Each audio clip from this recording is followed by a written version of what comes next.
하나님의 말씀 마태복음 1장 18절부터 25절까지 마태복음 1장 18절부터 25절까지 말씀을 합독합니다. 예수 그리스도의 나심은 이러하니라.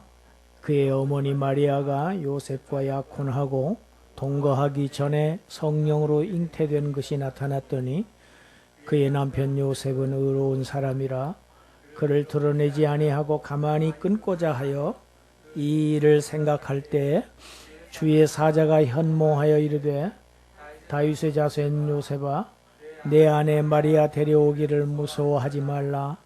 그에게 잉태된 자는 성령으로 된 것이라. 아들을 낳으리니 이름을 예수라 하라. 이는 그가 자기 백성을 그들의 죄에서 구원할 자이심이라 하니라. 이 모든 일이 된 것은 주께서 선지자로 하신 말씀을 이루려 하심이니 이르시되 보라 처녀가 잉태하여 아들을 낳을 것이요 그의 이름은 임마누엘이라 하리라 하셨으니 이를 번역한즉 하나님이 우리와 함께 계시다 함이라. 요셉이 잠에서 깨어 일어나 주의 사자의 분부대로 행하여 그의 아내를 데려왔으나 아들을 낳기까지 동침하지 아니하더니 나음의 이름을 예수라 하니라. 아멘. 오늘 설교의 제목이 하나님이 우리 가운데 오셨답니다.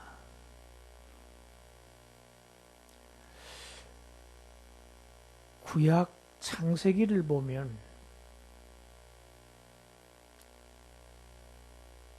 좀 이상한 대목들이 자주 나옵니다. 하나님께서 특별히 아브라함을 택하시지요. 그런데 그 아브라함에게는 다른 사람들에게 다 있는 게 없어요. 바로 자식입니다.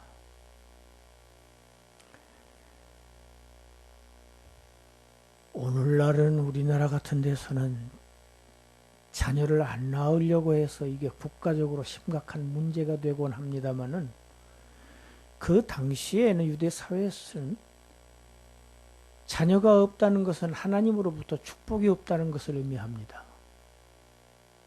여러분 이것은 오늘날에도 똑같습니다. 자녀는 하나님의 주시는 상급이요 기업이라고 성경은 명백하게 이야기하고 있습니다. 하나님이 특별히 선택하신 아브라함이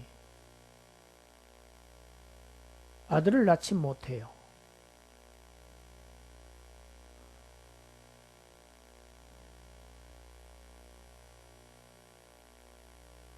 그런데 그 아브라함에게 하나님께서 아들을 주시겠다고 약속을 하십니다. 약속을 하시고 10년, 20년이 지나도 말이죠. 15년이 지나는데도 안 주세요. 그래서 자기 부인 사라와의 관계에서 낳는 게 아니고 사라의 몸종 하갈과의 사이에서 아들을 낳습니다. 우리가 아는 이스마엘이지요. 하나님의 약속을 믿지 않고 아브라함이 임의로 자신의 육체로 낳은 이스마엘의 후손들이 오늘날 역사 속에서 얼마나 하나님의 나라에 대적자로 행세하고 있는지 지금 역사가 증거하고 있습니다. 현실이 보여주고 있습니다.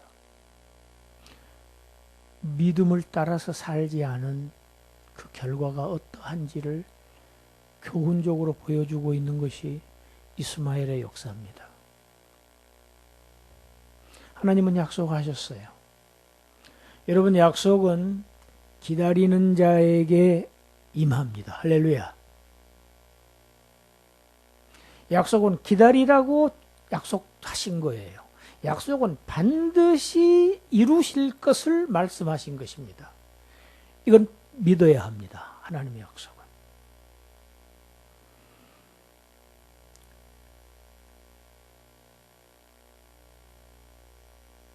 99세 때 100-1 세에 하나님의 사자들이 나타납니다. 명년이 때 내 아내 사라가 너에게 아들을 낳으리니 이름을 이삭이라 하라. 이름까지 지어줍니다. 아브라함 100세입니다. 사라는 90세입니다. 사라는 경수가 다 끊어졌어요. 아이를 낳을 수 있는 이미 그 기간이 끝난 지가 오래됐습니다. 아브라함도 마찬가지입니다. 자신들의 능력으로는, 힘으로는 도저히 낳을 수 없는 아들을 하나님의 약속대로 아브라함 100세 때 낳습니다. 그래서 이삭, 은혜, 기쁨, 웃음 이런 단어의 이름이죠. 그런데 아브라함만 그런 게 아니에요. 이삭도 또 마찬가지입니다. 이삭이 사랑하는 아내 리브가가 임신을 하지를 못해요. 이삭이 하나님께 간구합니다. 자식을 좀 주세요. 아들을 주세요. 기업을 주세요. 상속자를 주세요. 그 간구를 들으신 하나님께서 리브가에게 임신하게 하시죠. 그래서 뱃속에서 쌍둥이가 잉태되지요. 누굽니까?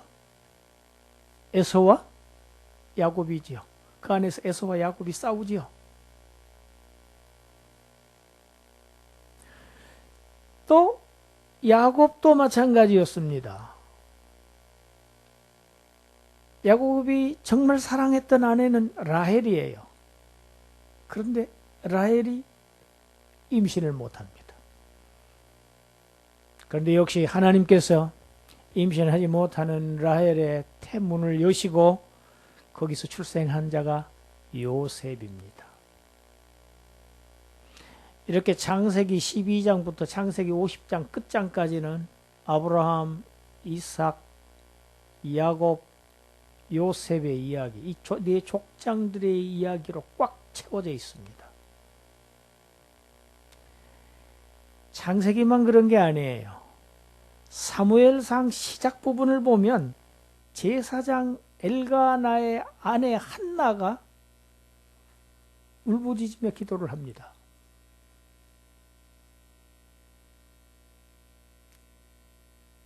자식이 없어요. 기도를 들으신 하나님께서 한나에게 자식을 주십니다.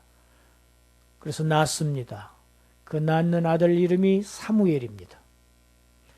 여러분, 사무엘은 대단한 존재였습니다.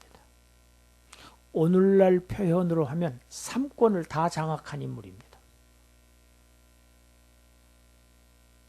입법, 사법, 행정, 하나님의 나라의 모든 권한을 다 이 사무엘에게 주셨습니다. 하나님께서. 이렇게 구약에는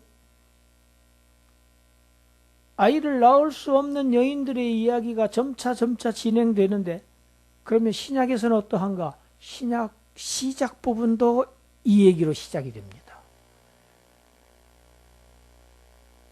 제사장 사가랴의 아내 엘리사벳이 임신을 하지 못합니다. 하나님께서 그에게 아들을 주십니다. 그가 바로 세례 요한입니다. 세례 요한은 요단강 가에 가서 외칩니다.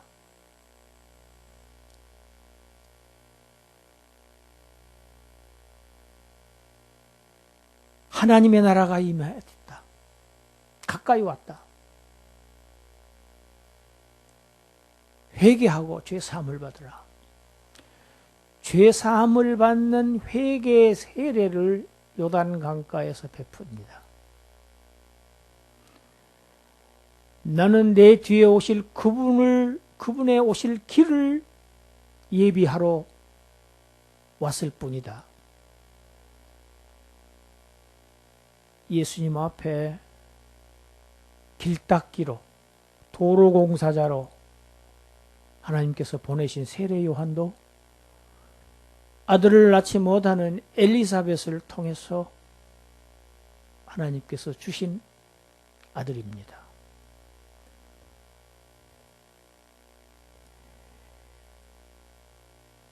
구약부터 이렇게 자식을 낳지 못하는 여인들의 등남하는 이야기, 이 스토리, 이것은 점점 어디를 향해 가고 있는가? 동정녀 탄생을 향해서 가고 있는 하나님의 계시의 점진적인 진보입니다. 처녀의 몸에서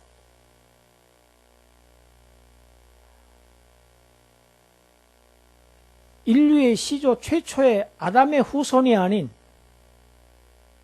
아담의 후손으로 오면은 죄인일 수밖에 없지요.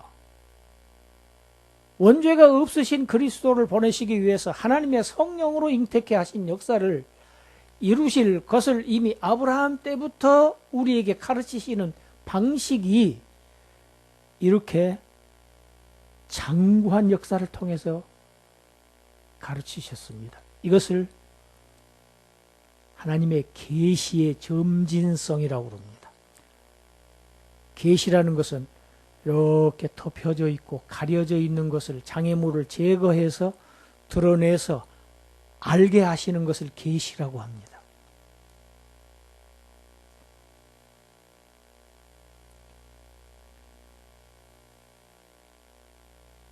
역사 속에서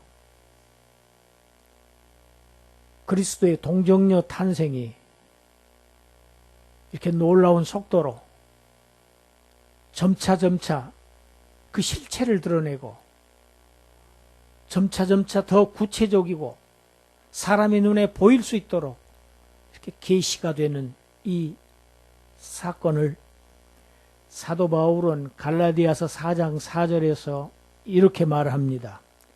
때가 참에 하나님이 그 아들을 보내사 여자에게서 나게 하시고 율법 아래 나게 하셨다고 기록하고 있습니다. 여자에게서 나게 하셨다. 여러분, 마태복음 오늘 본문 앞부분은 예수님의 족보입니다. 그런데 그 예수님의 족보를 보면 아주 지루하게 기록되어 있지요. 아브라함과 다윗의 자손 예수 그리스도의 계보라. 그런데 우리 번역 성경에는 이렇게 되어 있는데 헬라어 원문 성경에는 순서가 이렇게 기록되어 있지 않습니다. 아브라함이 먼저 나오고 다윗이 이렇게 나오는데 원문은 다윗의 자손, 아브라함의 자손, 예수 그리스도의 세계라. 다윗을 앞에다 세웁니다. 이건 아주 마태의 의도적인 편집입니다.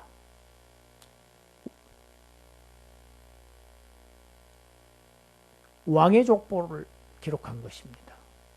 누가복음 3장에 기록되어 있는 누가가 기록한 예수님의 족보와는 다릅니다.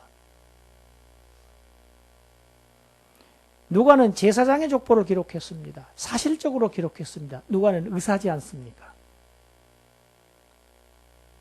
사실에 치중한 사람이 누가고 다윗은 아닙니다. 유대인의 왕으로 오셨다.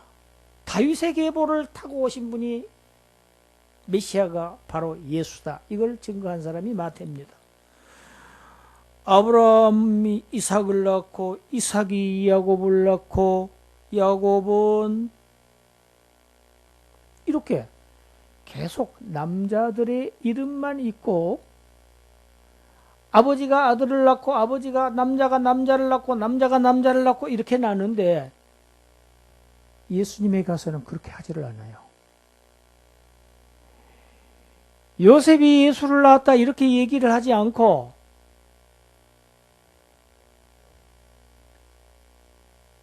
(1장 16절을) 보면 야곱은 마리아의 남편 요셉을 낳았으니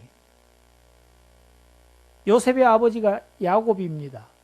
야곱은 마리아의 남편 요셉, 마리아를 지금 언급을 합니다.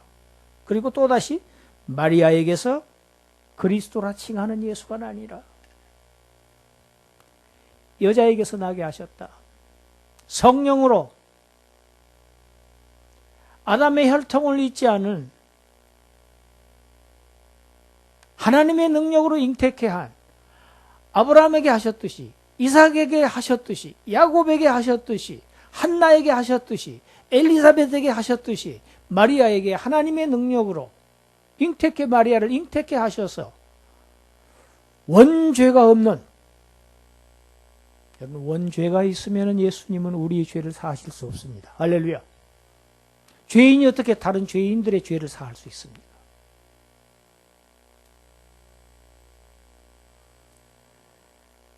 이스라엘의 결혼 풍습은 남자와의 총각과 처녀가 약혼을 하고 나서도 한참 동안을 각자의 집에서 거주합니다. 그런데 각자 집에서 하더라도 남편과 아내의 신분을 유지합니다. 그런데 그 기간 안에 마리아가 임신을 한 것입니다. 요셉이 얼마나 깜짝 놀랐겠습니까? 얼마나 실망했겠습니까? 여러분 요한복음 8장에 보면은 간음 중에 잡힌 여자를 예수님께 끌고 오지요. 끌고 와서 예수님을 지금 공경에 빠뜨립니다. 이 여자를 어떻게 하겠습니까? 유대 율법은 돌로, 간음한 여자는 돌로 쳐서 죽이게 되어 있습니다.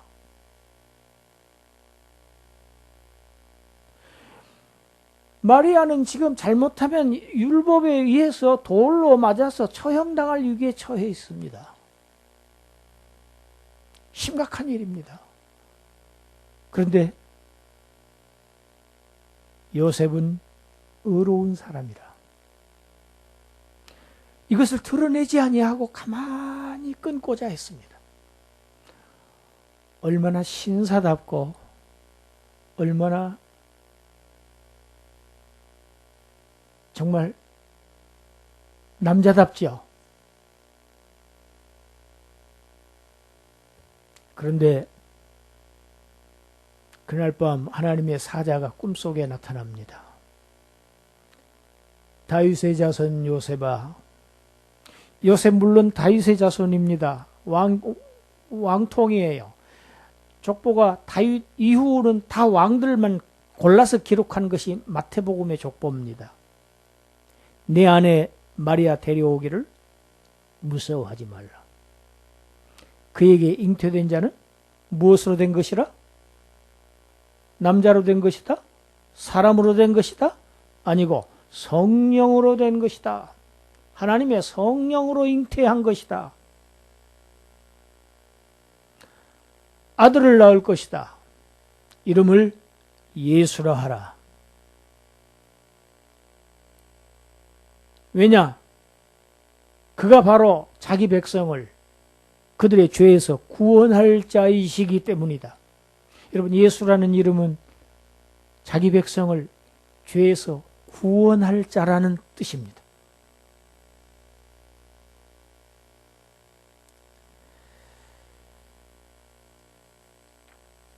예수님이 남자와 관계를 갖지 않은 처녀의 몸을 통해서 출생되리라는 사건을 이미 700수십 년 전에 선지자를 통해서 하나님께서 말씀하십니다. 그 말씀이 이사야서 7장 14절입니다. 우리 함께 읽습니다. 그러므로 주께서 친히 징조를 너희에게 주실 것이라. 보라, 처녀가 잉태하여 아들을 낳을 것이요 그의 이름을 임마누엘이라 하리라. 700년도 훨씬 전에 하나님께서 이미 말씀하셨어요. 그런데 이 처녀를 통해서 낳는 이 아기 보통 사람이 아니다.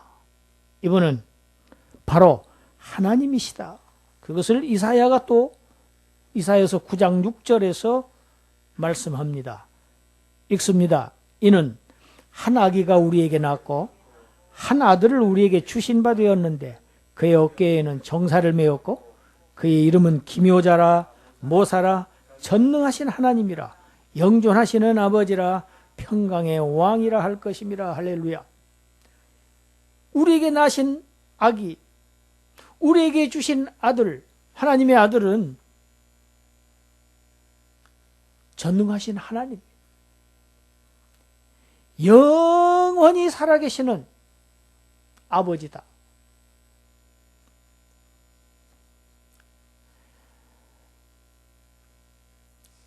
오신 예수님을 사도 요한은 요한복음 1장 14절에서 그래서 이렇게 말씀했지요. 읽습니다. 말씀이 육신이 되어 우리 가운데 거하심에 우리가 그의 영광을 보니 아버지의 독생자의 영광이요 은혜와 진리가 충만하더라. 할렐루야. 말씀이 육신이 되어 요한복음 1장 1절 로고스지요. 영원 전부터 하나님과 함께 계셨던 말씀이신 로고스이신 그리스도, 선재하시던 그리스도, 그분이 육신이 되어서 우리 가운데 거하신다. 영원부터 하나님과 함께 계셨던 천능하신 성자 하나님이 육신의 몸을 입고 우리 가운데 오셨다. 하나님이 인간으로 오셨다. 여러분, 이게 얼마나 놀라운 사건입니까? 하나님이 인간의 육신의 인간과 똑같은 몸을 입고 이 세상에 오셨다는 이 그리스도의 성육신 사건은 이 자체가 바로 하나님의 구속사의 중심 사건이고 역사상 가장 놀라운 신비 중에서도 신비입니다. 이 신비가 없었다면 우리들은 구원받을 수 없었습니다. 세상에 오신 그가 하나님이 아니시라면 그가 우리의 죄를 사하실 수가 없었을 것입니다. 세상에 오신 그분이 동시에 또 사람이 아니시라면 십자가의 형틀을 우리 대신 지실 수가 없으셨을 것입니다. 오신 그분이 하나님이 아니시라면은 지금 우리가 드리고 있는 이 예배는 우상 숭배에 불과할 뿐입니다. 이 놀라운 하나님의 축복의 계시, 우리의 구원을 위한 하나님의 놀라우신 이 계시가 있었기 때문에 저와 여러분들이 이 세상뿐 아니라 오는 세상에서도 영생할 수 있는 그러한 길이 열렸습니다. 할렐루야. 우리를 구원하시기 위해서 스스로 하늘 영광을 버리시고 스스로 자기를 비우시고 죄인의 몸을 입고 오신 주님을 우리는 감사와 기쁨으로 맞이하며 찬양하는 그러한 성탄절 절기가 되기를 주님의 이름으로 축원합니다. 기도하겠습니다. 하나님이 육신의 몸을 입고 우리 가운데 오셔서 우리가 져야 할, 우리가 감당해야 할 그 형벌을 죄 없이 쓰신 그분이 우리 대신 다 감당하심으로 우리의 신분을 지옥에서 하늘로 끌어올리셨다는 이 놀라운 은혜와 이 사랑을 감사드립니다. 찬양합니다. 감사드리고 찬양하는 성도들 되게 하여 주시옵소서. 이 축복을 전하는 성도들 되게 하여 주시옵소서. 예수님 이름으로 기도드리옵나이다. 아멘.